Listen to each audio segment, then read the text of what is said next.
চলো আজকে তোমাদের সাথে এমন একটা জায়গা শেয়ার করি যেখানে গেলে তোমরা সিংহ, হরিণ, ডাইনোসর সব একসাথে দেখতে পারবে।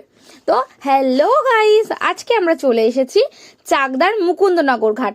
দেখো আমরা ভেতরের দিকে চলে আসলাম, এসেই দেখি বিকেলবেলা গঙ্গায় নৌকায় করে মাছ ধরছে, আর জায়গাটা পুরো ফুল দিয়ে সাজানো।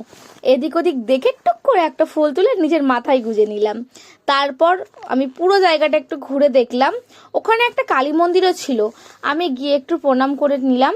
আর এই যে শিব ঠাকুরটা দেখছো, এখানে নাকি কিছু চেয়ে টাকা ছুঁড়ে দিলে ঠাকুরের পায়ের কাছে যদি আটকে যায় টাকাটা, তাহলে নাকি মনের ইচ্ছা পূর্ণ হয়। আমিও সেই হিসাবে টাকা ছুঁড়ে দিলাম, কিন্তু বিশ্বাস করো আমি কিছু চাইতেই ভুলে গেছি। তারপর আমরা ওখান থেকে বেরিয়ে চলে আসি কিছু খেতে। দেন ওখানেই এই শিব মন্দিরটা আর তার পাশেই এই লোকনাথ বাবার মন্দিরটা ছিল।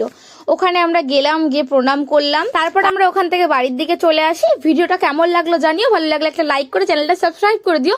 আর চাকদা গেলে অবশ্যই এই ঘাটটা একদিন ঘুরে দেখো। টাটা।